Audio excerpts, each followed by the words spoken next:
이 새벽에 오프라인으로 또 온라인으로 예배 드리시는 성도님들을 주의 이름으로 환영하고 또 축복합니다. 우리 매일 성경의 순서에 따라 오늘 이사야서 19장 1절에서 15절 말씀을 여호와를 의지하라 라는 제목으로 함께 나누겠습니다. 총 66장으로 구성된 이사야서의 이 전체 구조 가운데 오늘 본문인 19장은 열방 심판에 대한 메시지로 구분되어집니다. 13장에서 27장까지 이스라엘 주변 국가들에 대한 하나님의 심판을 다루고 있는 것입니다.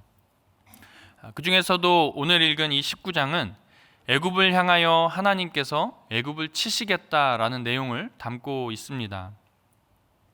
이스라엘과 애굽은 어떠한 관계였기에 애굽을 향한 심판을 지금 이사야서에서 다루고 있을까요? 이것은 우선 당시의 시대적인 상황을 좀 살펴볼 필요가 있습니다. 당시 여러 민족들 중에 가장 부흥한 민족은 단연 아수르였습니다.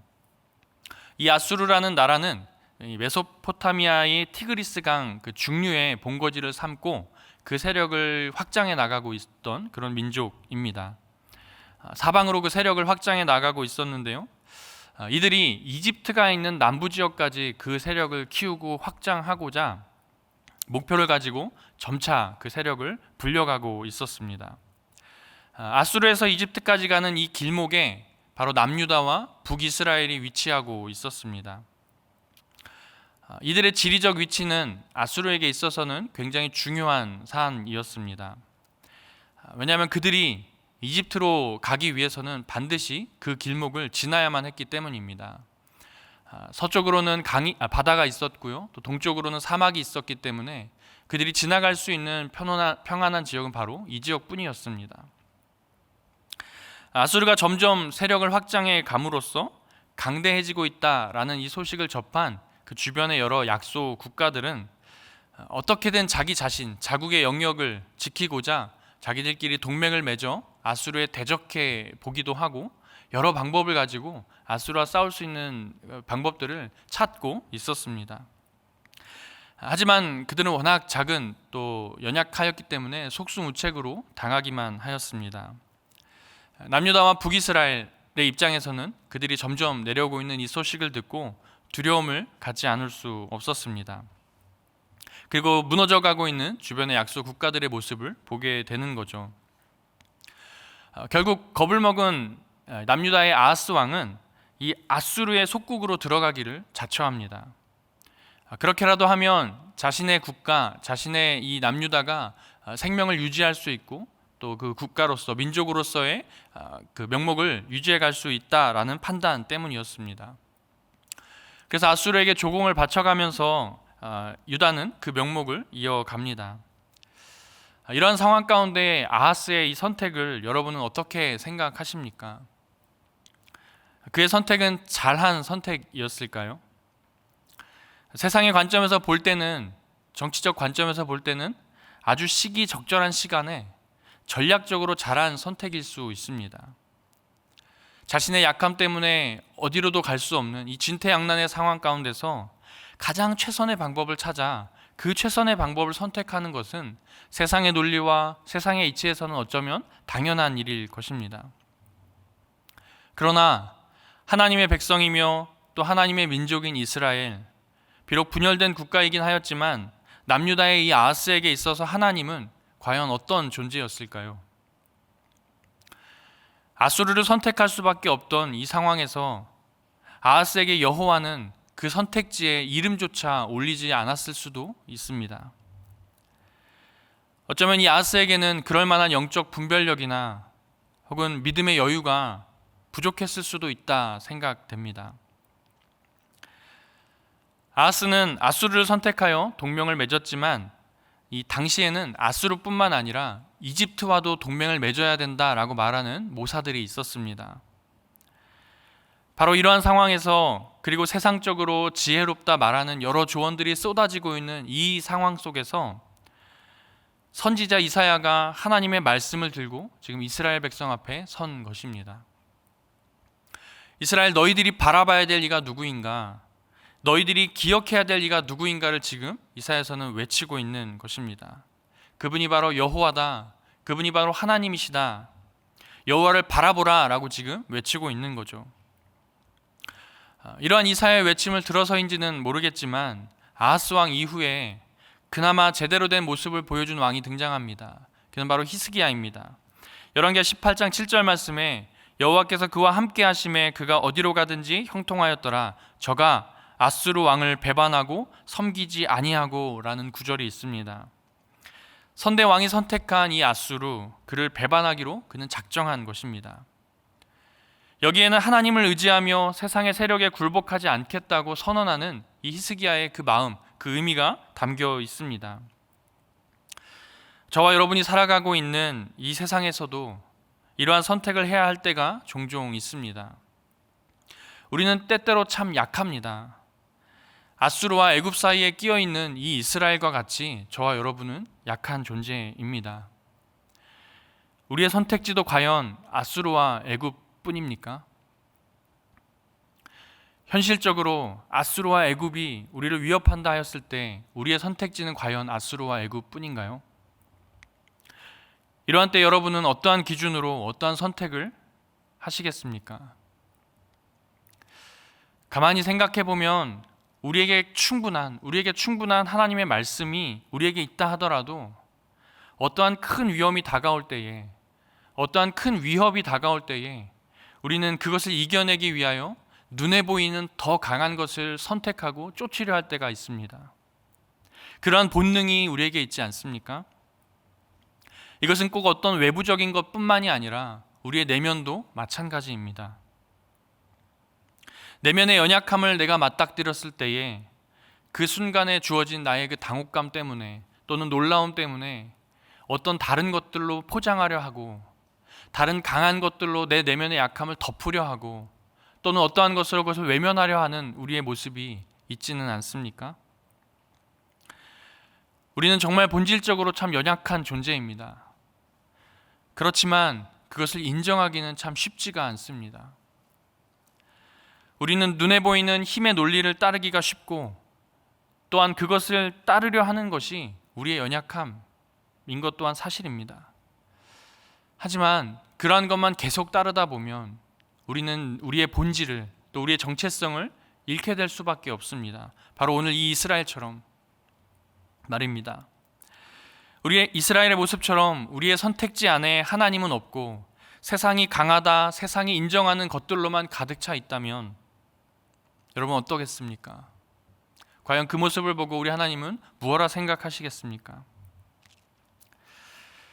설령 우리가 그런 모습으로 살아간다 하더라도 우리가 이 땅을 살아갈 수 있는 이유가 있다면 그것은 주님이 우리를 긍휼히 여기시고 또 자비하심으로 우리를 사랑하시기 때문인 줄로 믿습니다. 오늘 본문에 애굽이 심판을 받게 될 것이라는 이 예언의 말씀을 주시는 이유가 바로 거기에 있습니다. 이스라엘이 의지하려 했던 이 애굽을 하나님께서 칠 것이다 라는 메시지를 그들에게 던짐으로 하나님은 이야기하고자 그들에게 전해주고자 하는 것이 있습니다. 오늘 말씀은 1절부터 15절까지 하나님이 애굽을 어떻게 치시겠다라고 이야기하고 있습니다. 하나님은 그들의 경제를 파탄하시고 또 하나님은 그들의 정치적인 것들을 이겨내시고 사회적으로 붕괴하게 하시고 또 그들의 모사들, 애굽의 모사들을 흩음으로 그 지혜를 우둔하게 함으로써 그 애굽을 완전히 멸망시키실 만큼의 힘과 능력을 가지신 분이다라는 것을 오늘 말씀을 통해 보여주고 있는 것이죠. 이러한 메시지를 통해 하나님이 진짜 원하시는 것은 무엇입니까? 정말 그 애굽을 심판하는 것이 하나님의 진짜 원하는 것이었을까요? 하나님이 진짜 원하셨던 것은 하나님의 백성인 이스라엘이 돌이켜 하나님께로 돌아오는 것이었습니다. 이것이 바로 하나님이 자기 백성을 사랑하시는 그 방법, 하나님의 사랑하시는 그 방식입니다. 억지로 그들을 돌이켜 세우기보다 깨달아 알게 하시고 또 사랑으로 그 때를 기다려 주시는 거죠. 그렇다고 마냥 손 놓고 기다리시는 것이 아니라 정말 자녀를 바라보는 그 마음으로 정말 예의주시하며 그 이스라엘 백성을 바라보고 살피시는 주님이심을 우리는 알 수 있습니다. 주님은 어차피 우리의 연약함을 너무 잘 알고 계십니다. 그래서 어떻게 하면 자기 백성이 다시 돌아올 수 있을까를 늘 가슴앓이하며 우리의 때를 기다리고 계시는 분이 바로 주님이십니다. 그러한 주님이 최후의 방법으로, 최선의 방법으로 선택하신 것이 있다면 바로 예수 그리스도를 우리에게 보내어 주신 것인 줄로 믿습니다. 그리스도를 우리에게 보내어 주심으로 주님께로 돌아올 수 있는 최후의 또 최상의 방법을 우리에게 주셨습니다. 그리고 거기에는 우리의 공로는 전혀 들어가 있지 않습니다. 왜냐하면 주님은 우리의 연약함을 너무 잘 아시기 때문입니다. 여전히 우리는 세상을 살아가다 보면 우리의 연약함이 드러나는 그 문제 앞에서 힘의 논리로 해결하고 싶은 유혹을 느낄 수 있습니다. 재력으로 혹은 명예로 혹은 어떤 힘의 권력으로 그 권력을 의지하여 순조롭게 가려고 하는 그 욕망이 우리 안에 있을 수 있습니다. 그러할 때마다 우리가 찾아야 될 것은 무엇입니까? 힘의 논리가 아닌 바로 사랑의 방법을 성취하신 바로 예수 그리스도인 줄로 믿습니다. 사랑의 법은 때로 미련하고 이사야서에서 주님을 묘사하고 있듯이 연한 순 같기도 하고 또 크지 않고 고운 풍채도 없을 수 있습니다. 마냥 답답해 보일 수 있습니다. 진리를 따른다는 것은 당장 눈에 보이지 않은 오랜 기다림일 수 있습니다. 눈에 보이는 어떤 강한 동맹이 아니라 홀로 외로운 싸움일 수도 있습니다. 이기는 것이 아니라 마냥 져야만 하는 것일 수도 있습니다. 그러나 그 모습을 가장 귀하다 하시는 분이 계십니다. 그분이 바로 우리가 유일하게 바라볼 예수 그리스도인 줄로 믿습니다.